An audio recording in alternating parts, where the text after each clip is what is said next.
শয়তান কার পেছনে বেশি লাগে জানেন? যারা দ্বীনের জন্য কাজ করে। শয়তান অন্য যে কারো চেয়ে তার পেছনে বেশি সময় ব্যয় করে, যাতে সে আল্লাহর অবাধ্য হয়। বিশেষ করে যখন সে একা থাকে, তারা বেশি ঝুঁকিতে থাকে, তাদের উপর বেশি আক্রমণ হয়ে থাকে। আমাদের মধ্যে কিছু ভাই ও বোন আছেন যারা ইসলামিক কর্মকাণ্ডে খুবই সক্রিয়। তারা অনেক ভালো কাজ করেন, কিন্তু একই সাথে তাদের কিছু খারাপ অভ্যাসও দেখা যায়। এগুলো পাপের কাজ। এটা এতই গুরুতর সমস্যায় রূপ নিয়েছে যে তারা এগুলোতে আসক্ত হয়ে পড়েছেন। তাদের সাহায্য দরকার। তাদের কি দরকার জানেন? এটা মানুষের স্বাভাবিক প্রবৃত্তি যে যখন মানুষ খারাপ পরিস্থিতির মধ্যে পড়ে, সবচেয়ে ইমানদার ব্যক্তিটিও, সবচেয়ে আমলদার ব্যক্তিটিও যে সব সময় ভালো কাজ করে, যখন কেউ তাকে অপমান করে বা কেউ তার কাজের প্রশংসা করে না এবং খারাপ কিছু ঘটে, এমনকি হতে পারে তা কোনো ইসলামিক কাজে, তখন সে হতাশ হয়ে পড়ে। এরা ভালো মানুষ। সবরের ব্যাপারে তাদের চেয়ে কে ভালো জানে? তবু আপনাকে সেই আলেম, সেই ইমাম, সেই কর্মী, সেই দায়ী, সেই শিক্ষকের কাছে যেতে হবে, গিয়ে বলতে হবে, ভাই আপনার ধৈর্য ধরা উচিত। যখন আপনি তাদেরকে এভাবে বলবেন, এতে কি তাদের উপকার হবে? হ্যাঁ, হবে। যদিও তারা এটা ইতিমধ্যেই জানে, যদিও তারা সবরের ব্যাপারে ইতিমধ্যেই অনেক জানে, তবুও তারা এই তাওয়াসি এর মাধ্যমে উপকৃত হবে। তাওয়াসি বিসবর নিজেদের মধ্যে ঘটে, আর এটাই এখানে আবশ্যকীয়। এটা তাওয়াসি বিল হক এর বিপরীত।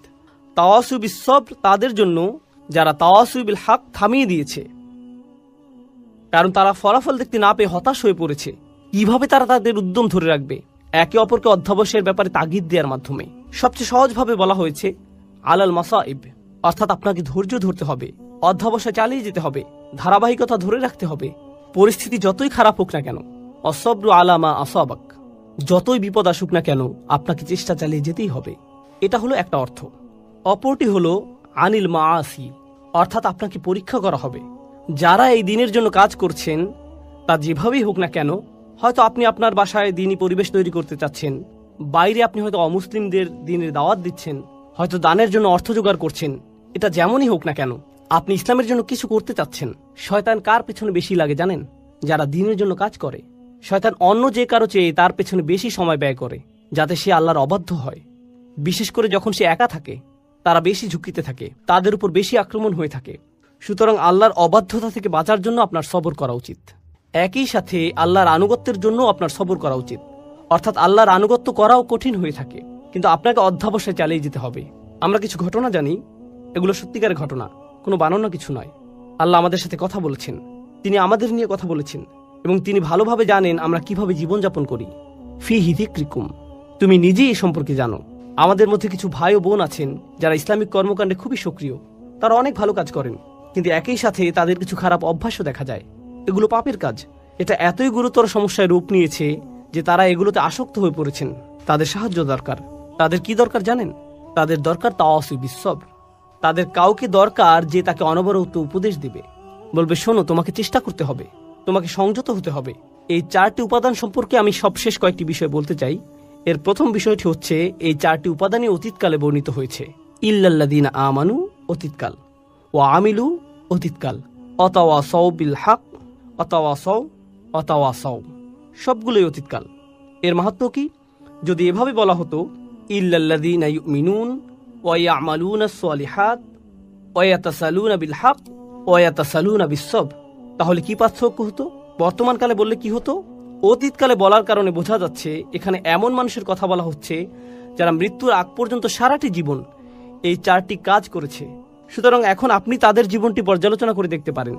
আপনি তাদেরকে দেখে বলবেন, হ্যাঁ, তারা তাদের জীবনকে ঈমানের দাবি অনুসারে অতিবাহিত করেছে। যখন আপনি তাদের জীবনের দিকে তাকাবেন, আপনি বলবেন তারা ভালো কাজ করেছে এবং তারা তাওয়াসু বিল হক করেছে, তাওয়াসাউ বিস-সবর করেছে। অন্যভাবে বললে এটা সেই আয়াতটি পরিপূর্ণ করেছে যেখানে বলা হচ্ছে, ওয়ালা তামুতুন্না ইল্লা ওয়া আনতুম মুসলিমুন, ভুলেও মুসলিম না হয়ে মৃত্যুবরণ করো না। আপনি যখন তাদের জীবনটি দেখবেন, আপনি বলবেন না তারা আগে ভালো ছিল, পরবর্তীতে তারা বিপথে চলে গেছে, তাদের জীবনের শেষ দিনটি পর্যন্ত তারা অটুট ছিল। সুতরাং আপনি তাদেরকে দেখে অবশ্যই বলবেন তারা এই 4টি বিষয় পরিপূর্ণ করেছে। তাই এগুলোকে অতীতকাল বলার কারণ বোঝা যায়, মৃত্যুর আগ পর্যন্ত তাদের গোটা জীবনটি এই 4টি কাজের সমষ্টি। এরাই সফল হয়েছে। অর্থাৎ আপনি থামতে পারবেন না। আপনি এমন একটা জায়গায় পৌঁছাবেন যখন মানুষেরা আপনার সম্পর্কে বলবে এই 4টি বিষয় আপনি পূর্ণ করেছেন। এটাই হলো দ্বিতীয় মাহাত্ম্য। এর শেষ বিষয়টি হলো, যা আমার মনে হয় সূরা আসরের এই আলোচনার অন্যতম গুরুত্বপূর্ণ বিষয়। তা হলো বায়ের কয়েকটি তাৎপর্য আপনারা জানেন। বিলহাক শব্দটি নিয়ে আমরা আলোচনা করেছি। একইভাবে যখন তারা তাওয়াসি বিসবর করে, যখন তারা একে অপরকে উৎসাহ দেয় ধৈর্যের সাথে, তারা ধৈর্যের সাথে ধৈর্যের উপদেশ দিচ্ছে এবং তারা একে অপরকে ধৈর্যের প্রতি উৎসাহ দেয়। কেউ যদি বলে আমি তোমাকে ধৈর্যের সাথে উপদেশ দিচ্ছি আর আমি তোমাকে ধৈর্যের প্রতি উপদেশ দিচ্ছি, এই দুইয়ের মধ্যে একটা পার্থক্য আছে। এই দুইটি আসলে আলাদা বিষয়। ধৈর্য ও অধ্যবসায়ের প্রতি যেভাবে আমি তোমাকে উপদেশ দিচ্ছি, এতেও ধৈর্যের প্রয়োজন আছে। এই উপদেশ দেওয়ার জন্য আমাকে ধৈর্য ধরতে হবে। আপনাকে তাড়াহুড়া করলে চলবে না, আপনাকে খুবই ধৈর্যশীল হতে হবে। যে আল্লাহর প্রতি অবাধ্য আচরণ করে তার প্রতি আপনাকে খুবই সহনশীল হতে হবে। আপনি তাকে পরামর্শ দিবেন, এই পরামর্শ দেওয়ার সময় আপনাকে ধৈর্যশীল আচরণ করতে হবে। আর আপনি তাকে কিসের প্রতি উৎসাহ দিচ্ছেন? ধৈর্যের ব্যাপারেই। তাহলে আপনি যেভাবে তাকে পরামর্শ দেন তাতে ধৈর্যের প্রয়োজন হয়। আবার এই ধৈর্য ধারণের প্রতি আপনি তাকে উৎসাহ দিচ্ছেন। শেষ আরেকটি বিষয় আমার মনে পড়েছে, এটা নিয়ে একটু বলি। এই চারটি বিষয় আসলে একে অপরের জন্য একটা পরীক্ষার মতো। অর্থাৎ যদি কেউ সবর হারিয়ে ফেলে, শেষ কথা হচ্ছে এই চারটি বিষয় আসলে একে অপরের জন্য একটা পরীক্ষা। অর্থাৎ যদি কেউ সবর হারিয়ে ফেলে তাহলে সে তাওয়াসু বিল হক করতে পারবে না। কেন পারবে না? কারণ যখনই সে মানুষকে সত্যের ব্যাপারে জানাতে যাবে, মানুষ এমন কথা বলবে যা সে সহ্য করতে পারবে না।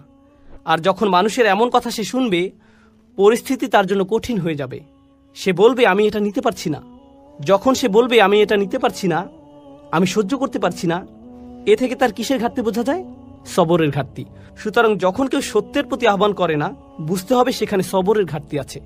আরেকটি বিষয় এ থেকে বোঝা যায়, তা হলো কেউ হয়তো ভাবতে পারে যে সে সত্যের প্রতি রাখছে, কিন্তু এই কথায় কারো কোনো সমস্যা হচ্ছে না। সে ভাবছে যে সত্যের প্রতি রাখছে, কিন্তু তার এই ডাকায় কারো কোনো সমস্যা নেই, কেউ তার কথায় ক্ষুব্ধ হচ্ছে না। এর মানে কি জানেন? আপনি যেহেতু সবর ছাড়াই তাওয়াসু বিল হক এর প্রতি মানুষকে ডাকতে পারেন, আপনি খুব সম্ভবত তাওয়াসু বিল হক করছেন না। কেননা এই পৃথিবীর সবচেয়ে ভদ্র ও নরম মনের মানুষেরা যখন মানুষকে সত্যের পথে ডেকেছে, তারা বিপদে পড়েছেন। এটা হচ্ছে এই কাজের আবশ্যিক ফলাফল। আল্লাহর সবচেয়ে ধৈর্যশীল রাসূলদের দিকে তাকান, নূহ আলাইহিস সালামের দিকে তাকান। তার পুরোটা জীবন ছিল দাওয়াতি কাজে পূর্ণ, আর পুরো জীবন জুড়েই ছিল সবর।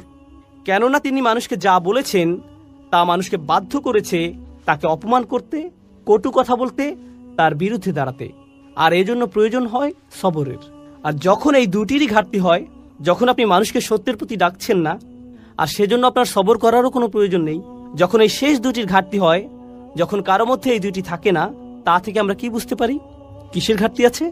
প্রথম দুটি শর্ত, ঈমান ও ভালো কাজ। কারণ যতক্ষণ না আপনি নিজেই ভালো কাজ করবেন, খারাপ কাজ আপনার চোখে পড়বে না। যদি আপনি নিজে ভালো কাজের সাথে যুক্ত না হন, আপনি বুঝতে পারবেন না খারাপ কাজ করলে সমস্যাটা কি।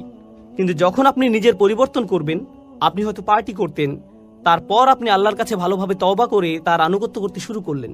যখন আপনি আল্লাহর আনুগত্য করেন আর অন্যরা পার্টি করে, এতে আপনি বিরক্ত হন, তাদের জন্য আপনার খারাপ লাগে। আগে এতে আপনি কিছু মনে করতেন না, কিন্তু এখন আপনার মনে হচ্ছে তারা কিভাবে এটা করছে, আমার তাদেরকে থামানো উচিত। আমি নিজেই ভুল করেছি, আমি চাই না তারাও একই ভুল করুক। এটা আপনাকে কষ্ট দেয়। কিন্তু এটা যদি আপনাকে কষ্ট না দেয়, আপনার যদি কখনো মনে না হয় যে আপনার তাদেরকে থামানো উচিত, তার মানে হলো আপনি ভালো কাজের প্রতি প্রতিশ্রুতিশীল নন। আর আপনার যদি ভালো কাজের ব্যাপারে প্রতিশ্রুতি না থাকে, তার মানে আপনার কি নেই? ঈমান। তাহলে এই সবগুলো বিষয় হচ্ছে লাজিম ও মালজুম। এগুলো একটি অপরটির আবশ্যিক ফলাফল এবং একটি আরেকটির সাথে ওতপ্রোতভাবে জড়িত। আমি অন্য সূরাগুলোর চাইতে এই সূরাটিতে অনেক বেশি সময় নিয়েছি।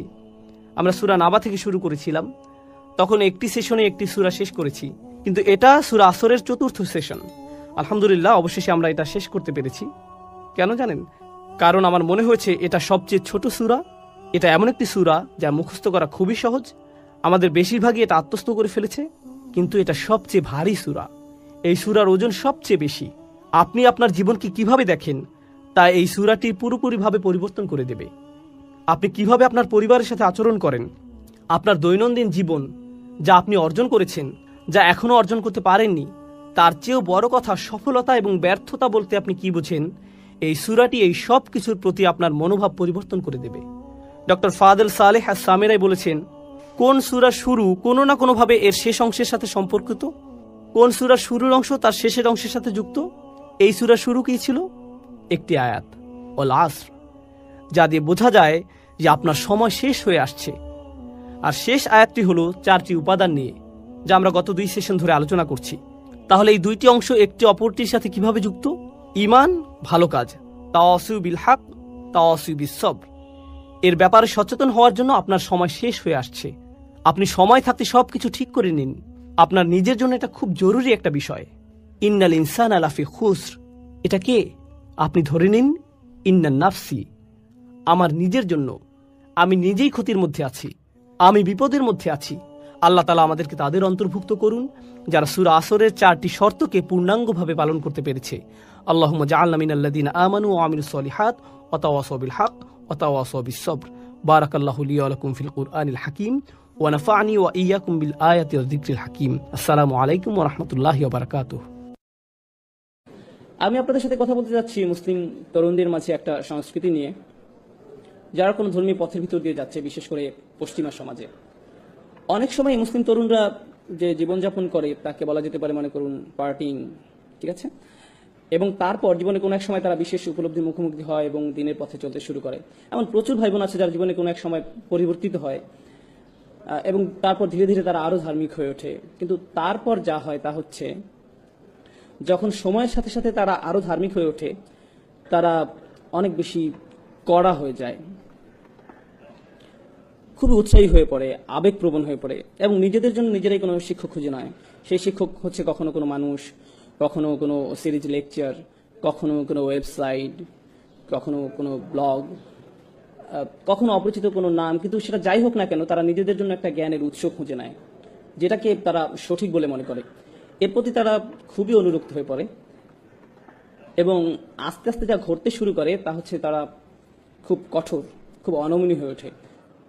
তারা লক্ষ্য করতে শুরু করে যে তাদের চারপাশে মানুষরা ঠিক তাদের মতো না। তারা যাকে শিক্ষক মানে, তার চারপাশে মানুষরা তাকে শিক্ষক মানে না। তারা যেভাবে দিনকে বোঝে অন্যরা সেভাবে বোঝে না।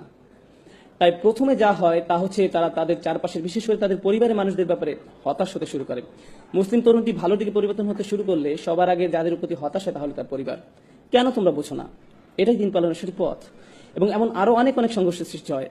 আপনি যদি মুসলিম হন এবং আপনার পরিবার যদি অমুসলিম হয় তাহলে তা আরো বেড়ে যায়। কিন্তু মুসলিম পরিবারের মাঝে থেকেও যদি আপনি দিনকে নতুন করে আবিষ্কার করেন তাহলেও এমন সমস্যার সম্মুখীন হতে হয়।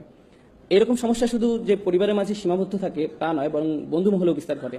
অনেক সময় এমন হয় যে আপনার দীর্ঘদিনের বন্ধু, কিন্তু সে কোনো ধর্মীয় পথের ভিতর দিয়ে যাচ্ছে না, বা হয়তো সে যাচ্ছে কিন্তু পথটা ঠিক আপনার মতো না, আপনার দিনের বুঝ হয়তো তার মতো না, অথবা কিছু বিষয় হয়তো তারা আপনার মতো এতটা কঠোর না, এবং এটা আপনার পক্ষে মেনে নেওয়া খুব কষ্টকর হয়ে যাচ্ছে। আপনি তখন তাদের প্রশ্ন মানে জর্জরিত করে তোলেন। যখন আপনি এমন মানুষদের সংস্পর্শে আসেন যারা দিনকে আপনার মতো করে দেখে না, তখন এটাকে কেন্দ্র করে আপনি তাদের বুঝিয়ে দেন যে তারা ভুল আর আপনি ঠিক। এভাবেই তাদের দিন পালন করা উচিত এবং এছাড়া কোনো পথ নেই, ইত্যাদি ইত্যাদি। এমন এক ধরনের আচরণ গড়ে ওঠে বিশেষ করে তরুণদের মাঝে। এমন আচরণের পিছনে অনেক কারণ রয়েছে। তরুণরা তরুণীটি নিজে মনে করে যে সে যা করছে তা হচ্ছে আমর বিল মারুফ ওয়া নাহই আনিল মুনকার। তারা মনে করে যে তারা ভালো কাজে আদেশ দিচ্ছে এবং অন্য কাজে নিষেধ করছে।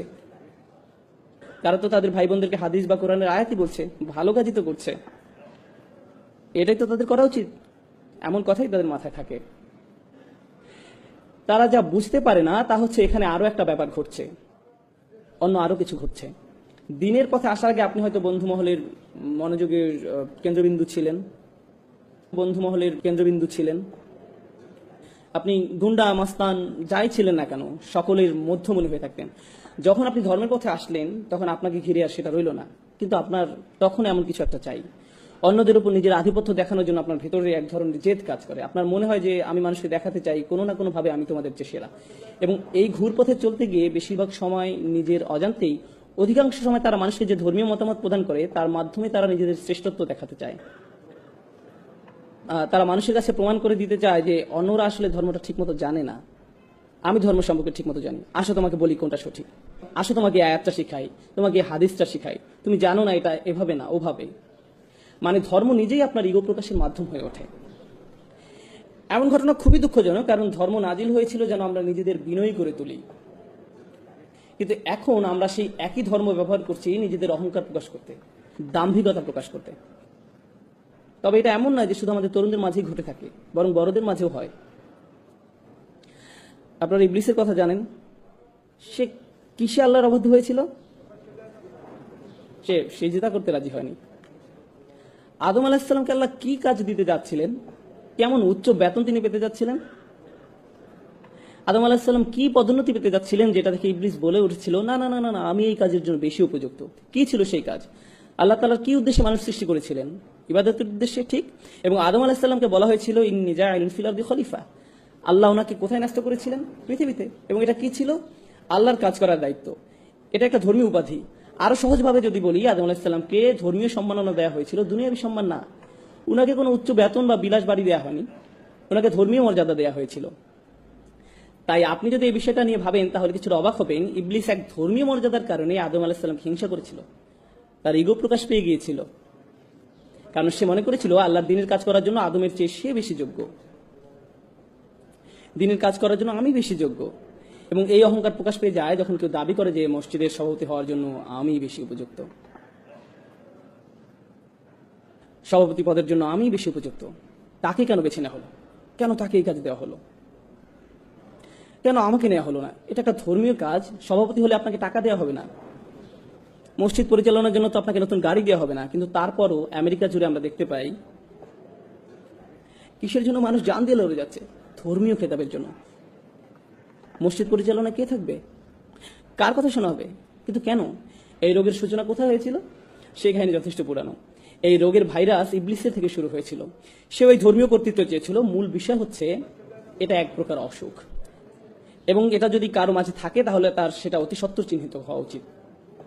যখন আপনার মনে হয় ভাগ্যিস আমি ছিলাম, না থাকলে এই মানুষদের একদম বিপদে চলে যেতে হতো, এদের সঠিক পথ দেখানোর জন্য অন্তত আমি আছি, যদি এটা আপনার মনোভাব হয়, আপনি ভয়ঙ্কর সমস্যা আক্রান্ত। সত্যি আপনি ভীষণ সমস্যায় আছেন। কারণ আপনি ভাবছেন এই দিন কার উপর নির্ভর করে? আপনার উপর। দিনের আমাদেরকে প্রয়োজন নেই। আল্লাহর দিনকে আমাদের প্রয়োজন, কিন্তু আল্লাহর দিনের আমাদেরকে প্রয়োজন নেই। আল্লাহু গানিয়ুল হামিদ। আল্লাহ সুবহানাহু ওয়া তাআলা সমস্ত প্রয়োজন থেকে মুক্ত, তার আমাদেরকে প্রয়োজন নেই। আমাদের নিজেদের আরো বিনয় হওয়া দরকার। আমি এতক্ষণ ধর্মীয় দৃষ্টিকোণ থেকে ইগোর কথা বলছিলাম, কিন্তু পরিবারের মাঝেও দেখা যায় যে আমরা বলছি আমি মারা গেলে এই পরিবার দেখাশোনা কে করবে, কে বিল পরিশোধ করবে, আমি না করলে কে এসব করবে, এমন ভাবনা আপনার মনে আসে, ঠিক। কিন্তু আপনারা জানেন আমাদের মৃত্যু কবে হবে সেটা নির্ধারণ করা আছে। কিন্তু আপনি যতই ভাবুন না কেন যে আমার এত টাকা জমাতে হবে বা অত টাকা জমাতে হবে, আমাকে প্রমোশন পেতে হবে বা ইত্যাদি, আপনি চিন্তা করেন আপনাকে কি কি করতে হবে। কিন্তু যদি আল্লাহ তাআলা ঠিক করেন যে আপনি আজ রাতে মারা যাবেন, তাহলে যা নির্ধারিত তাই হবে। এবং আমি চলে যাওয়ার পর আমার সন্তান, আমার স্ত্রী, আমার স্বামী, যেই হোক না কেন, আল্লাহ তাআলা ইতিমধ্যেই তাদের দেখাশোনা করছেন। এটা কখনোই ভাবা উচিত না যে আমি তাদের দেখাশোনা করছিলাম, আল্লাহ তাআলা তাদের খেয়াল রাখছিলেন। আমি নিজেকে ভোলাচ্ছিলাম এই ভেবে যে সবকিছু আমার উপর নির্ভর করে। কোনো কিছু আমার উপর নির্ভর করে না। কারো ভালো করার ক্ষমতা আমার নেই, সকল ক্ষমতা আল্লাহর। যেহেতু ইগোই মূল সমস্যা, ইগো কোত্থেকে আসে? আপনার মধ্যে ইগো তখনই জন্মায় যখন আপনি সত্যিকার অর্থে আল্লাহর মহত্বকে মূল্যায়ন করতে ব্যর্থ হন, যখন আপনি আল্লাহকে সমাদর করতে জানেন না, তখন আপনি আল্লাহকে প্রশংসা করার স্থানে নিজের ব্যাপারে উচ্চ ধারণা পোষণ করেন। এখান থেকেই অহংকারের শুরু। সমস্যাটার গোড়া এখানেই। সুতরাং ইনশাআল্লাহ প্রথমে যে বিষয়টা আমি বলতে চাই তা হলো, সেসব মানুষ যারা ধর্মের লেবাস পরে থাকে, তারা দেখতে ধার্মিক, তাদের কথাবার্তা ধার্মিক, তাদের জ্ঞান আছে, আল্লাহ তাআলা যেন আমাদেরকে এইসব হতে রক্ষা করেন। এটা খুবই ভয়াবহ সমস্যা। এদেরকে যে মানুষটা দাঁড়িয়ে তার চেয়ে বেশি প্র্যাকটিসিং মনে হয়। অনেক বোনদের, যেসব বোনরা হিজাব পালন করে না, তাদের চেয়ে বেশি আল্লাহ ভীরু মনে হতে পারে। তাদেরকে বাইরে থেকে দেখতে খুবই ভালো লাগে, কিন্তু তাদের মধ্যে ইগো আছে। আপনার ভিতরে অন্যের সামনে নিজেকে মহান রূপে উপস্থাপন করার তাড়না আছে। আপনার মনে হয় যে আপনি বেশি ধার্মিক, আপনি বেশি যোগ্য, আপনি অন্যদের থেকে ভালো অবস্থানে আছেন। আর আপনি যদি মনের ভিতরে আরেকজন মুসলিমকে ছোট করে দেখেন, তার অবস্থা যেমনই হোক না কেন, আপনি যদি এটা করেন, তাহলে আপনার হৃদয়ে যে জিনিসটা বাসা বেঁধেছে তা হলো কিবর, অহংকার। আর আমরা রাসূল সাল্লাল্লাহু আলাইহি ওয়াসাল্লামের উপদেশ থেকে জানতে পারি যে যাদের হৃদয়ে সরিষার দানার সমান, অর্থাৎ বলতে গেলে কিছুই না, এমন অনুপরিমাণ অহংকার থাকে, তাদের জন্য জান্নাতের দরজা খোলা নেই। অনুপরিমাণ অহংকার থাকে, জান্নাতের দরজা তার জন্য খোলা নয়। তাই আমি যেটা বলতে চাচ্ছি তা হলো, ধরুন একজন মুসলিম খারাপ কাজ করে, হয়তো সে মদ পান করে বা অন্য যে কোনো ধরনের খারাপ কাজ করে, তার খারাপ কাজগুলো বাহ্যিক, চোখে দেখা যায়। কিন্তু আপনার খারাপ কাজটা কোথায় ঘটছে? অন্তরের মধ্যে। বাইরে থেকে আপনাকে দেখতে ভালোই লাগে, মনে হয় যে আপনি ঠিকঠাকই আছেন। নিঃসন্দেহে সেই লোকটা খারাপ কাজগুলোর কারণে শাস্তিযোগ্য, কিন্তু আপনার অহংকারটাও কি শাস্তিযোগ্য নয়? আর যদিও কেউ তার কাজগুলোকে উপেক্ষা করছে না, কিন্তু যদি তুলনা করা হয় তাহলে আপনার আর তার মধ্যে কার সমস্যা দূর করা বেশি কঠিন? এদিকটা ভেবে দেখুন তো। অহংকার দূর করাটা বেশি কঠিন। কেন?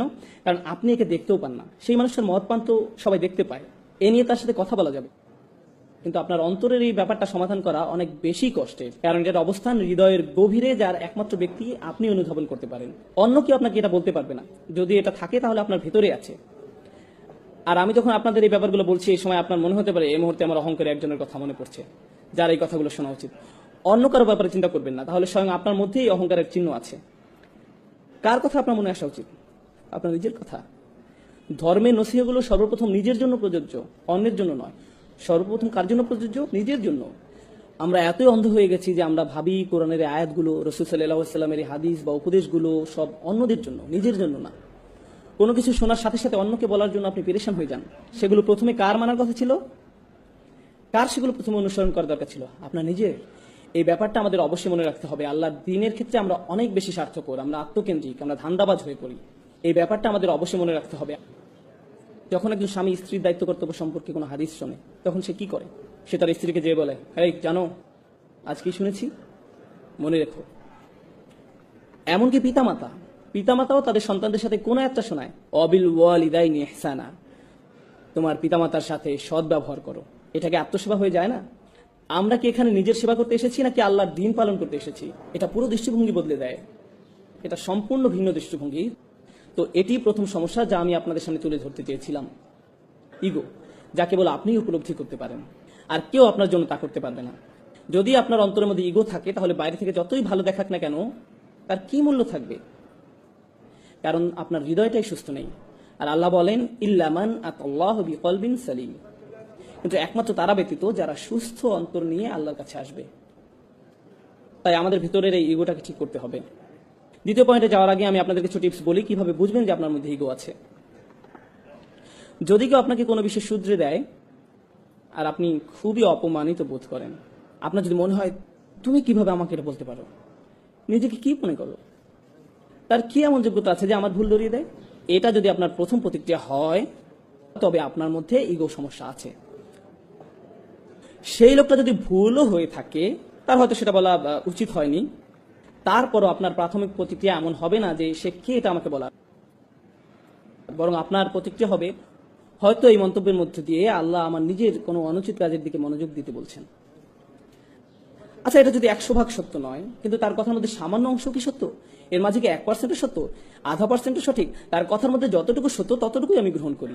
আমার নিজেকে বাঁচাতে হবে। সে কে আমাকে এগুলো বলার? নিজের মধ্যে এমন মানসিকতা গড়ে তুলবেন না। বাজে কথার মধ্যে থেকেও ভালোটুকু বের করে আনুন, আর বাকিটা বাদ দিন। যদি আপনার ভিতরে সব আলোচনা অংশ নেওয়ার তাড়না কাজ করে, যদি আপনার মনে হয় যে আলোচনার মধ্যে যে কোনো ভাবেই নিজের মতামত শোনাতেই হবে, আলোচনা শেষে আপনার মত গ্রহণ না করা হলে যদি আপনি খুবই অপমানিত বোধ করেন, হয়তো আপনি একটা মত দিয়েছেন, অন্যজন আরেকটা মত দিয়েছে, আর শেষে তার মতটাই গ্রহণ করা হয়েছে, আর তখন আপনি রাগান্বিত হয়ে সেখান থেকে চলে গেলেন, তাহলে আপনার ইগো প্রবলেম আছে। বিশেষ করে ধর্ম সম্পর্কিত কোনো ব্যাপারে হতে পারে, কোনো মসজিদে বসে কয়েকজন আলোচনা করছে যে তাদের কি করা উচিত এই ব্যাপারে, সেখানে আপনি আপনার মতামত দিলেন, সাথে অন্যরাও দিল, আর এই আলোচনা আল্লাহ সন্তুষ্টির জন্যই হচ্ছে, তাই না? আপনি মসজিদ বিষয়ে অথবা অন্য কোনো ব্যাপারে যে মতামতটা দিলেন, সেটা কাকে খুশি করার জন্য? আল্লাহকে খুশি করার জন্য। আপনি তো সেটা নিজের জন্য দেননি, দেখা যাক আমার মতে প্রাধান্য পায় কিনা, এটা তো আপনার লক্ষ্য ছিল না। আর যদি সেজন্যই দিয়ে থাকেন, তাহলে আপনার চিন্তার মধ্যে সমস্যা আছে। তো আপনি যদি প্রকৃতপক্ষে আল্লাহর সন্তুষ্টির জন্য কোনো বিষয়ে আন্তরিক মতামত দেন, তাহলে ইতিমধ্যেই কি আপনার পক্ষে সব লেখা হয়নি? আল্লাহ সন্তুষ্টির জন্য কোনো বিষয়ে আন্তরিক মত দেন, তাহলে কি আপনার জন্য সব পেয়ে গেলেন না? হ্যাঁ, আল্লাহ আপনাকে আপনার প্রাপ্য পুরস্কার দেবেন। তাই লোকের আপনার মতামত গ্রহণ করুক আর না করুক, আপনি ইতিমধ্যে সব পেয়ে গেছেন। তাই লোকের আপনার মতামত গ্রহণ করুক আর না করুক, সেটা আপনার কাছে কোনো গুরুত্বপূর্ণ ব্যাপার নয়, কারণ আপনি যে জিনিসটা চেয়েছিলেন তা তো আপনি পেয়ে গেছেন। কিন্তু আপনার নিয়ত যদি আল্লাহ সন্তুষ্ট অর্জন না হয়ে নিজের মতামতের প্রাধান্য হয়, তাহলে আপনি বলবেন, না, আমি আমার মত দিয়েছি যাতে এটাই প্রধান মত হয়, আর সেটা না হতে আমি অপমানিত বোধ করছি। এভাবে নিজেকে সহজেই যাচাই করা যেতে পারে। অন্যকে আপনার ইগো চেক করতে পারবে না। যদি আপনি কষ্ট পান, তাহলে নিজেকে নিজে প্রশ্ন করুন। এই ব্যাপারগুলো চর্চা করা অনেকটাই কঠিন, তারপর আমাদের নিজেদেরকে যাচাই করা চালিয়ে যেতে হবে। সুতরাং প্রথম সমস্যাটা হলো ইগো, যাদেরকে বাইরে থেকে ধার্মিক মনে হয়, কিন্তু ভেতরে নিজেদের অন্য থেকে বড় করে উপস্থাপন করার ধারণা কাজ করে। দ্বিতীয় সমস্যাটাও অনেকটা একই ধরনের। বাইরে থেকে ধার্মিক মনে হয়, বেশ ভালো লাগে, জ্ঞানী মনে হয়, মুখে ভালো কথাও বলে, ভালো পোশাক পরে, সবকিছুই চমৎকার, তাকে দেখে যে কেউ বলবে এই ভাইটা আসলে অসাধারণ একজন মানুষ। কিন্তু ভেতর ভিতরে কি হয় জানেন? প্রথম ক্ষেত্রে নিজের মধ্যে ইগো জন্ম নেয়, আর দ্বিতীয় সমস্যা হলো হৃদয় কঠিন হয়ে পড়ে। তখন আল্লাহর কথা আপনাকে আর নাড়া দেয় না, কোরআন শুনেও আপনি কিছু অনুভব করেন না। অনেক দিন হয়ে গেছে আপনি সালাতে দাঁড়িয়ে কাঁদেন না, আপনার হৃদয়ে কোনো অনুভূতি ছুঁয়ে যায় না। আপনি নিয়মিত এগুলো শুনছেন, কিন্তু আপনার সবসময় মনে হয় আমি তো এগুলো আগে থেকেই জানি, আমার এসব শুনে লাভ নেই, এগুলো তো আমি অনেক আগেই শুনেছি, আমি জানি এরপর কি বলবেন। সালাতে দাঁড়িয়ে আপনি ভাবতে থাকেন ইমাম সাহেবের তেলাওয়াতটা আরো শুদ্ধ হতে পারতো, তার কলকলাটা আরো ভালো হতে পারতো, তিনি মতটা যথেষ্ট লম্বা করেন, গুন্নাটা, এসবই আপনার সালাতের মাঝে হচ্ছে। এটা কিসের লক্ষ্য জানেন? আপনার তাজবিদ ভালো, কিন্তু হৃদয় কঠিন। আল্লাহর কালামও কি আপনাকে নাড়া দেওয়ার জন্য যথেষ্ট নয়? সেগুলো শুনেও কি আপনার হৃদয় বিগলিত হয় না? আপনি কেবল সেগুলোকে অবচেতন মনেই শুনে যান। একদিকে আপনার ইলম বৃদ্ধি পাচ্ছে, লোকজনের সামনে আপনাকে খুবই ধার্মিক বলে মনে হচ্ছে, কিন্তু যে সময় একা থাকেন, যখন আর কেউ আপনাকে দেখতে পায় না, তখন আপনার ভিতরে খারাপ সত্তাটা বেরিয়ে আসে, যার কিছু আলাদা আচরণ আছে, যে কিছু গোপন কাজ করে, আপনি কখনো কল্পনাই করতে পারবেন না যে সে এরকম খারাপ কাজ করতে পারে। তার স্বাভাবিক চলাফেরা দেখে, মানুষের সাথে তার আচরণ দেখে আপনি ধারণাই করতে পারবেন না যে তারা নির্জনে এরূপ, কিন্তু তারা নির্জনে একদম ভিন্ন এক মানুষের রূপ নেয়, যাকে দেখে আপনিও চিনতে পারবেন না। তো সেই মানুষের ভেতরে একটা দানব বাস করছে, তার কিছু বাজে সমস্যা আছে, কিন্তু তাকে বাহ্যিক দিক থেকে দেখে একজন মহান ব্যক্তি মনে হয়। কেউ আপনার এই সমস্যা দূর করতে পারবে না, কারণ তারা জানেও না যে আপনার মধ্যে এমন একটা সমস্যা বিরাজ করছে। তাই প্রথম সমস্যা হলো ইগো, দ্বিতীয় সমস্যা হলো কঠিন হৃদয়। আর দুটোই আত্মিক সমস্যা, দুটোই হৃদয়জনিত সমস্যা। আর এই সমস্যাগুলো কেবল একজনই শনাক্ত করতে পারে। কে সে? আপনি নিজে। ইনশাআল্লাহ শেষের দিকে যে এই সমস্যাগুলো দূর করার জন্য কিছু টিপস নিয়ে আলোচনা করব। আমি দ্বিতীয় পয়েন্টটা গুছিয়ে আনতে চাই, হৃদয় কঠিন হয়ে পড়ার ব্যাপারে।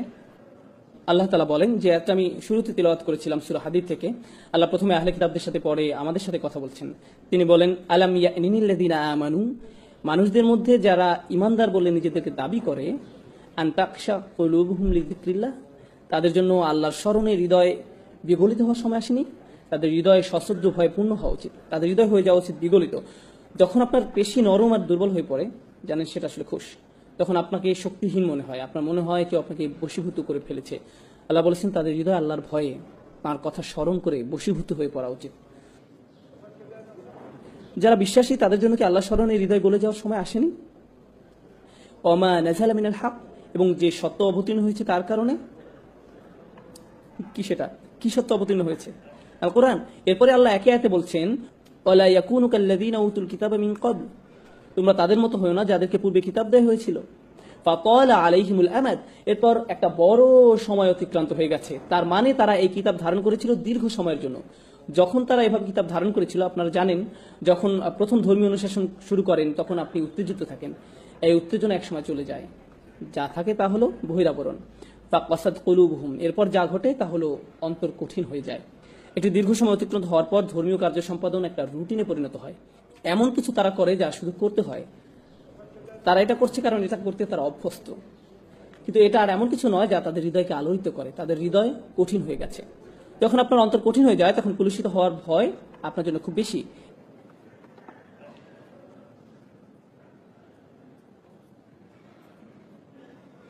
এজন্য আয়াতে বলা হয়েছে ওয়াকাসিরুম মিনহুম ফাসকুন, তাদের অধিকাংশই পাপাচারী, তাদের বড় একটা সংখ্যা হলো খারাপ। আয়াতটি শেষ হয়েছে আহলে কিতাবদের দিয়ে, কিন্তু কি দিয়ে শুরু হয়েছিল? আলাম ইয়ানিল্লাযীনা আমানু, আলোচনাটি আসলে তাদের নিয়ে যারা বিশ্বাস স্থাপন করেছে, আর কিভাবে তাদের অন্তর কঠিন হয়ে গেছে।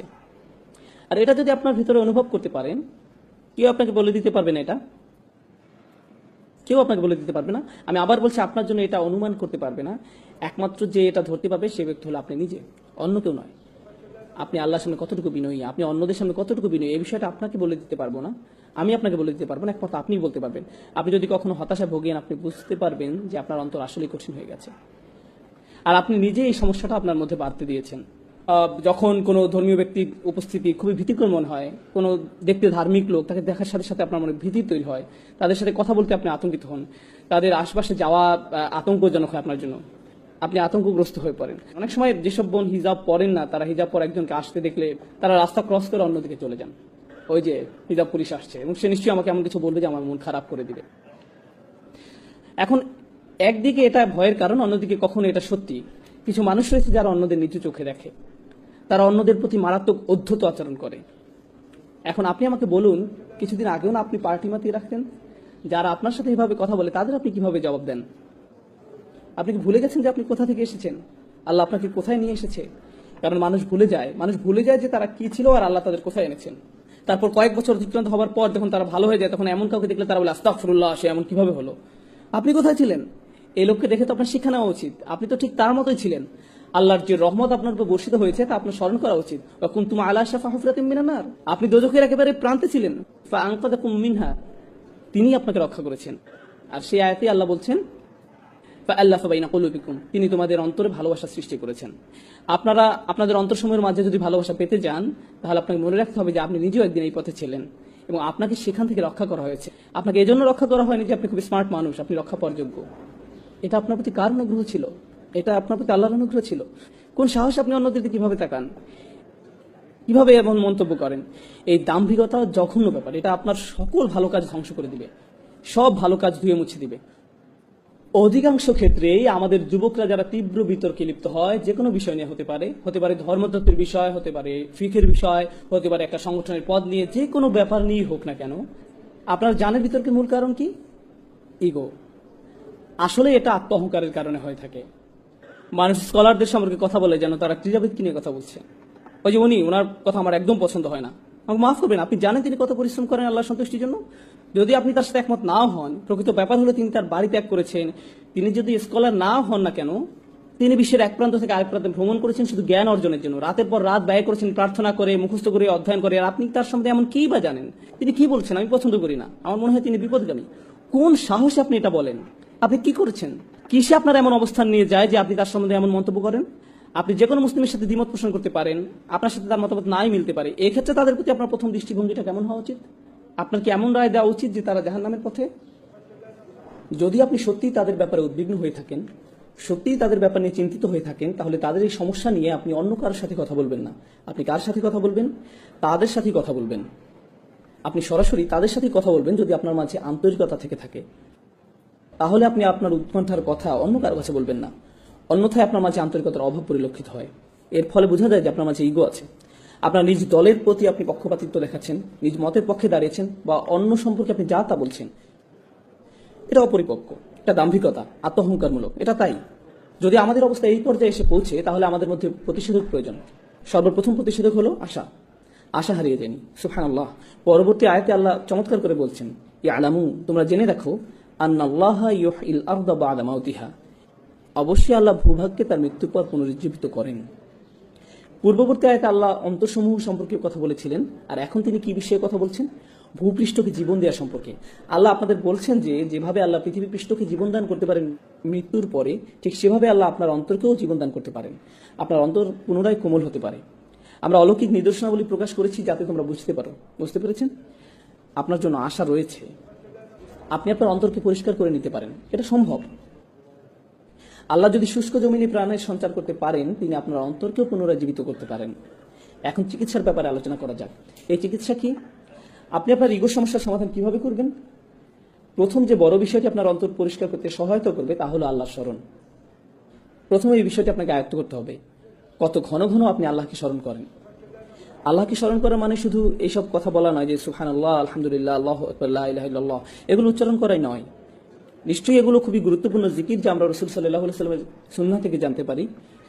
কিন্তু এই জিকিরগুলো যদি চিন্তাহীন হয়, আপনি যদি এগুলোর অর্থ বা মহত্ব না বুঝেন, এগুলো নিয়ে চিন্তা ভাবনা না করেন, তাহলে এটা জিকির নয়। এতে শুধুমাত্র মুখস্থটা আরেকবার রিভিশন দেওয়া হয়। আলহামদুলিল্লাহ অর্থ হলো সকল কৃতিত্ব, সুনাম, প্রশংসা আল্লাহর জন্য। আল্লাহকে সবকিছুর জন্য প্রশংসা করতে হবে এবং ধন্যবাদ দিতে হবে। ধরুন কখনো আপনার একটা খারাপ দিন গেল, আপনি কি বলবেন? আলহামদুলিল্লাহ। আমি শুধু আল্লাহকে ধন্যবাদ দিই না, তার প্রশংসাও করি। যাই এখন ঘটছে তা অবশ্যই ভালো, এবং এটা এত ভালো যে আমি এর জন্য তার কৃতজ্ঞতা প্রকাশ করি। আর আমি শুধু তার কৃতজ্ঞতা প্রকাশ করি না, আমি তার প্রশংসাও করি। কি দারুণ কাজ তিনি করেছেন। আপনি সমস্যায় পড়া সত্ত্বেও বলেন আলহামদুলিল্লাহ। যখন আপনি এর অর্থ বুঝে বলবেন, তখন এটা অন্য কিছু। এখন আপনি আসলেই আল্লাহকে স্মরণ করছেন। আল্লাহর এই প্রশংসা, আল্লাহকে কৃতিত্ব দিয়ে আপনাকে আপনার নিজ সম্পর্কে শিক্ষা দেয়। কি শিক্ষা দেয়?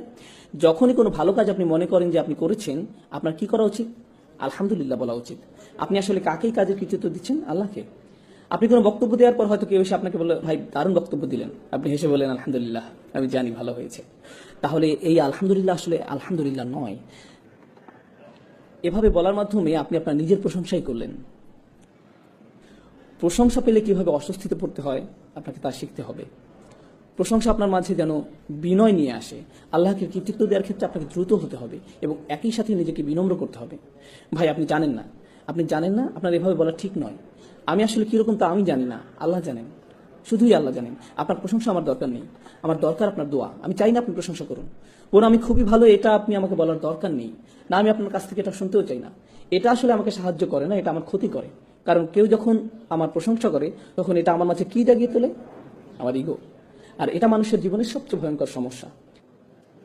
তাই কেউ অন্য কারো প্রশংসা করার মাধ্যমে তার উপকার করছে না। আর নম্রতা সম্পর্কে শেষ যে বিষয়টি আমি আপনাদের সাথে শেয়ার করতে চাই সেটা হলো, যখন কেউ আপনাকে বাজে কথা বলে বা আপনাকে অপমান করে, এটা আসলে আপনাকে বিনয়ী করতে সাহায্য করে। তারা হয়তো আপনার প্রতি একটা অনুগ্রহ করলো, তারা মনে করতে পারে যে তারা আপনাকে ছোট করতে পেরেছে, কিন্তু এটা হয়তো আল্লাহর তরফ থেকে আপনার জন্য একটা মেসেজ বা একটা উপহার। এর মাধ্যমে আল্লাহ আপনাকে নম্রতা উপহার দিলেন।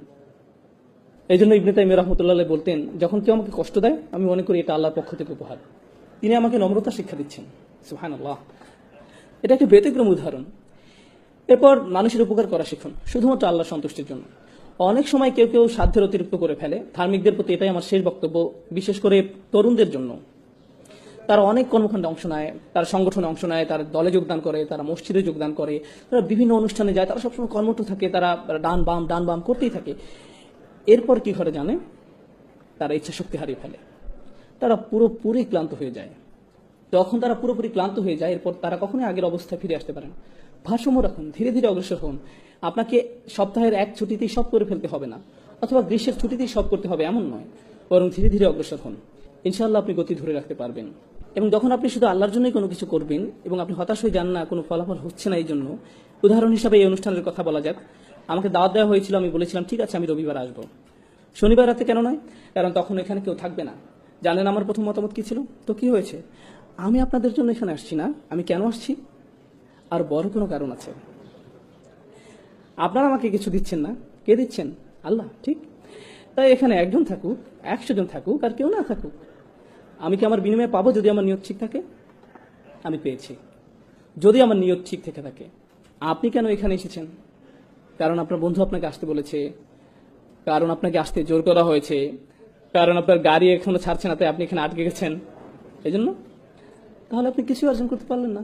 কিন্তু আপনার যদি এখানে আসার কারণ থাকে এরকম যে আজ রাতে আমি আল্লাহকে স্মরণ করব, আমি আল্লাহর আরো নিকটবর্তী হব, এমনকি যখন কিছু হচ্ছে না আপনি সেটার অপেক্ষায় আছেন, এই অপেক্ষার সময়টাও আপনার পক্ষে পুণ্য লেখা হচ্ছে। দৃষ্টিভঙ্গি পরিবর্তন করুন, নিয়তের পরিবর্তন করুন, ঠিক আছে? এটা আপনার জীবন ভর অনেক সাহায্য করবে। কারণ আপনি যখন কিছু করেন, যেমন প্রচারপত্র বিলি করছেন, মানুষকে প্রোগ্রামের দাওয়াত দিচ্ছেন, কিন্তু কেউ উপস্থিত হলো না, তখন আপনি মনে মনে বললেন কেউ কিছু শুনতে চায় না, কিন্তু আপনি হতাশ হয়ে পড়বেন না। কারণ আপনি প্রচারপত্র বিলি করেছিলেন কি জন্য? কেন আপনি দাওয়াত দিয়েছিলেন? কোথায়, কার কাছে আপনার প্রত্যাশা? আপনার কাজ চেষ্টা করা, ফলাফল তার কাছে। আপনি এই ফলাফলের দায়িত্ব নন। আপনি যখন এটাকে আন্তরিকভাবে মেনে নিতে পারবেন তখন জীবন অনেক সহজ হয়ে যাবে এবং আপনি নিজের প্রতি অনেক সন্তুষ্ট থাকবেন। আপনি হতাশ হয়ে পড়বেন না, কারণ সেখানে মাত্র অল্প কিছু মানুষ, তাদের সংখ্যা আরো বেশি হতে পারতো। হ্যাঁ, সেখানে আরো মানুষ থাকতে পারতো, কিন্তু সেটি আল্লাহ হাতে। আমি কি আমার দায়িত্বটুকু পালন করেছি? আমি কি যথেষ্ট চেষ্টা করেছি? নিজেকে শুধু এটাই জিজ্ঞাসা করা আছে, এবং আমার চেষ্টা কি সত্যি আল্লাহর জন্য ছিল কিনা, নিজেকে শুধু এই প্রশ্নটি করা আছে। আমি এসব আলোচনা আনছি কারণ নিয়তে এমন কিছু নয় যে আপনি জীবনে একবার মাত্র করেন। জীবনে একবার আপনি ইচ্ছা পোষণ করেছিলেন যে আপনি আল্লাহর রাস্তায় কাজ করবেন এবং একজন ভালো মুসলিম হবেন। আপনি সেই ইচ্ছা পোষণ করেছিলেন, কিন্তু সেই ইচ্ছাতে মরিচা পড়তে পারে। ফলে আপনাকে বারবার নিয়ত ঠিক করতে হবে, এবং আপনি জানেন সবাই ভাবছে আপনার ইচ্ছা অনেক শক্তিশালী, কারণ তারা শুধু আপনার বাইরেরটা দেখছে। তারা কি দেখে না? ভেতরেরটা। এবং যেহেতু তারা শুধু বাইরেরটা দেখে, তারা আপনাকে বলবেন আপনি খুবই ভালো একজন মানুষ, এবং আপনি তাদের বিশ্বাসও করা শুরু করবেন, যার ফলে আপনার সমস্যা থেকে আপনার জন্য আরো ভয়াবহ করে তুলছেন।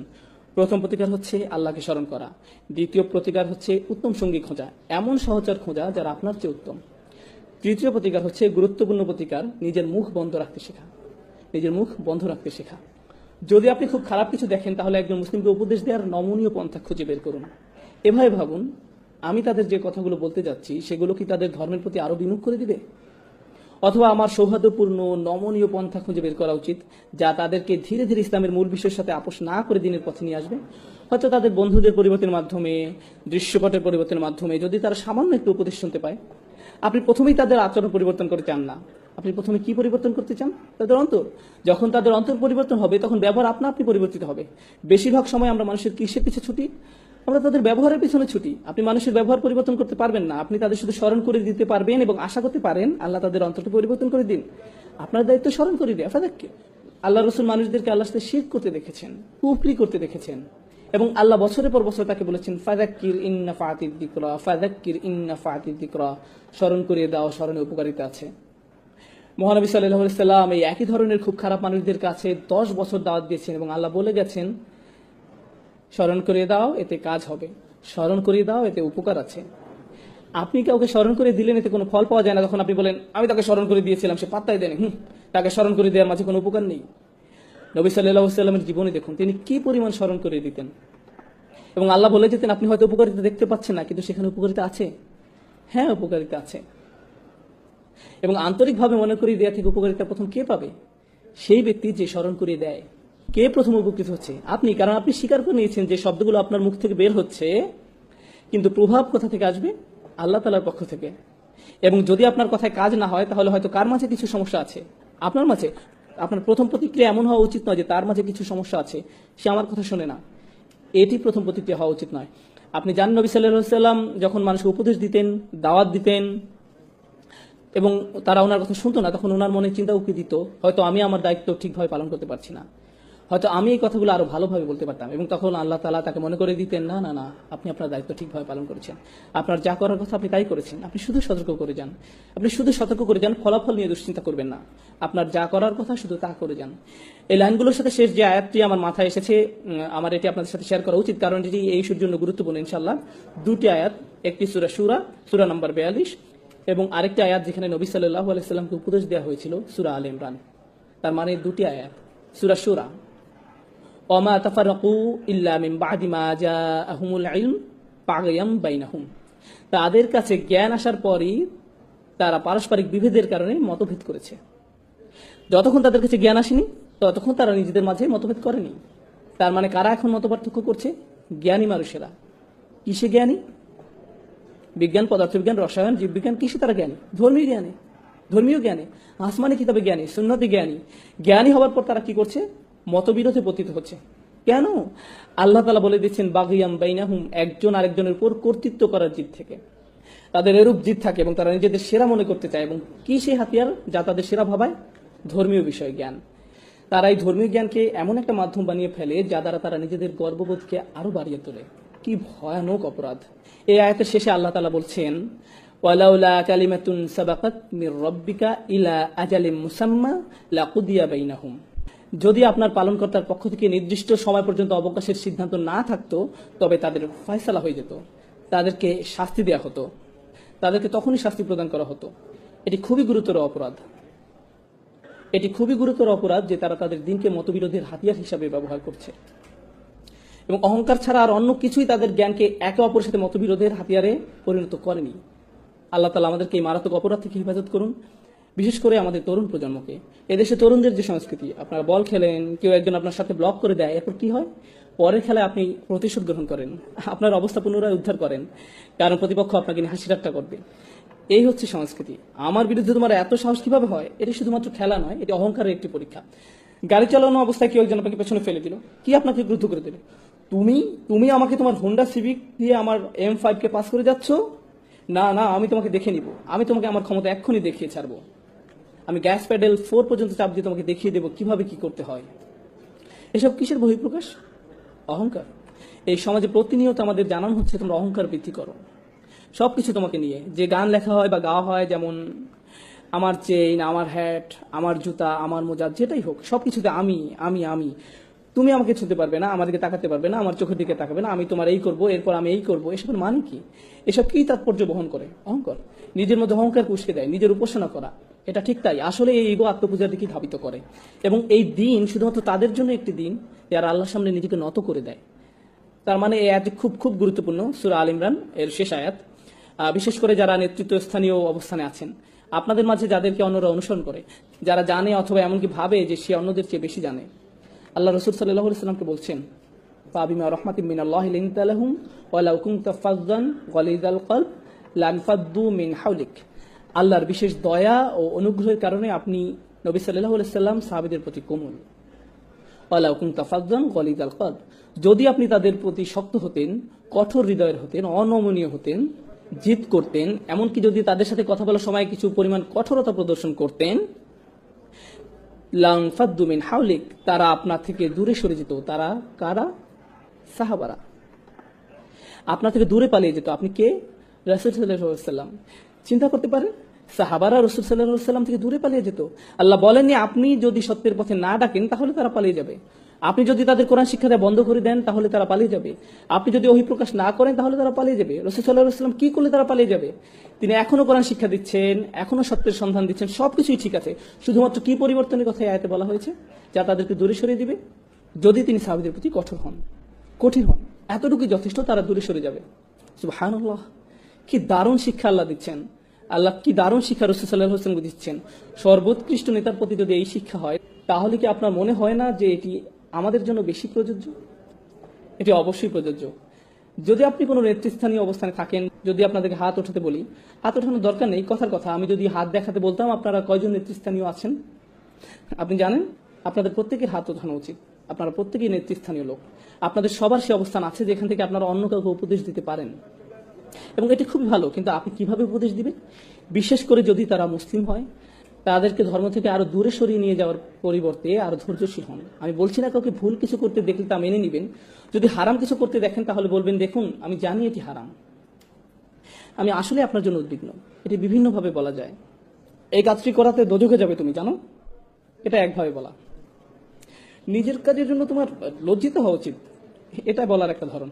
ভাই আমি সত্যি তোমার জন্য উদ্বিগ্ন, সিরিয়াসলি তুমি জানো ওটা খারাপ, আর আমি তোমাকে ভালোবাসি, তুমি কেন এটা করছো? তোমার কোনো সাহায্য লাগবে? আসলে কেন বন্ধ করছো না? এটা বন্ধ করো, আসো এটা নিয়ে আলোচনা করি আন্তরিকতার সাথে। আন্তরিকতা এটা দেখানো যায় না, তবে প্রকাশ করা যায়। এতে প্রকাশ পায় আপনি আন্তরিক নাকি শুধু ওদের প্রতি আপনার মন্তব্য প্রকাশ করতে চান বা তাদের ছোট করতে চান। এখানে পার্থক্য আছে। আপনি মানুষের সাথে কিভাবে বলেন তার মধ্যে পার্থক্য আছে। আদিল্লাতিন আলাল মুমিনিন, তারা মুসলমানদের প্রতি বিনম্র আচরণ করে। কোরআনে এভাবে বলা আছে, কিন্তু আপনি কিভাবে জানবেন আপনি আন্তরিক কিনা? এই আয়াতে এটা বলা আছে। এরপরে আমরা শেষ করব। ফাআফু আনহুম ওয়াস্তাগফির লাহুম ওয়াশাওিরহুম ফিল আমর, কাজেই আপনি তাদের ক্ষমা করে দিন, তাদের জন্য মাগফিরাত কামনা করুন এবং কাজে কর্মে তাদের সাথে পরামর্শ করুন। তাদের ভুলের পর আপনি তাদের প্রতি সহনশীল, যদি তারা ভুল করে ফেলে। প্রথম কাজ, তাদের মমতার সাথে ক্ষমা করে দিন। ফাআফু আনহুম। এরপর আল্লাহ সুবহানাহু ওয়া তাআলার কাছে ক্ষমা প্রার্থনা করুন। আল্লাহর কাছে ক্ষমা প্রার্থনা মানে এই নয়, ধরুন কোনো ভাই কিছু করলো আর আপনি বললেন, এই যাই হোক আল্লাহ তাআলা তোমাকে ক্ষমা করে দিক, এটা ফাস্তাগফির লাহুম নয়। আপনি কখন তাদের জন্য আল্লাহর কাছে ক্ষমা চাইবেন? যখন আপনি নিজের জন্য আল্লাহর কাছে ক্ষমা চাইছেন, নির্জনে। নির্জনে প্রার্থনার মানে কি? আন্তরিকতা, ওটা আন্তরিক, অকৃত্রিম। সবার সামনে যদি বলেন, ভাই তুমি অনেক ভুলের মধ্যে আছো, আল্লাহ তাআলা তোমাকে ক্ষমা করুন, আমি তোমার জন্য দোয়া করব, আয়াতে এটা বলা হয়নি। ওটা আসলে কিসের প্রকাশ? দম্ভ, অহংকার। তাদের জন্য আন্তরিকভাবে নির্জনে দোয়া করুন, ফাস্তাগফির লাহুম। আর ওরা যাতে বোঝে যে আপনি ওদেরকে ভদ্র মানুষ মনে করেন, ওয়াশাওিরহুম ফিল আমর, তাদের সাথে পরামর্শ করুন, তাদের মতামত গ্রহণ করুন, তাদের মতামত জানতে চান, তাদেরকে ভদ্র মানুষ হিসাবে গণ্য করুন। রাসূল সাল্লাল্লাহু আলাইহি ওয়াসাল্লামের কারোর সাথে পরামর্শ করার প্রয়োজন ছিল না। ওনার কাছে যা নাজিল হতো ওহী, সে অনুযায়ী উনি সিদ্ধান্ত দিতে পারতেন। কিন্তু আল্লাহ সুবহানাহু ওয়া তাআলা ওনাকে সিদ্ধান্ত গ্রহণে অন্যদের সাথে পরামর্শ করার আদেশ দিয়েছেন। কেন? যাতে তারা অনুভব করে কি সংযুক্ত, সম্মানিত।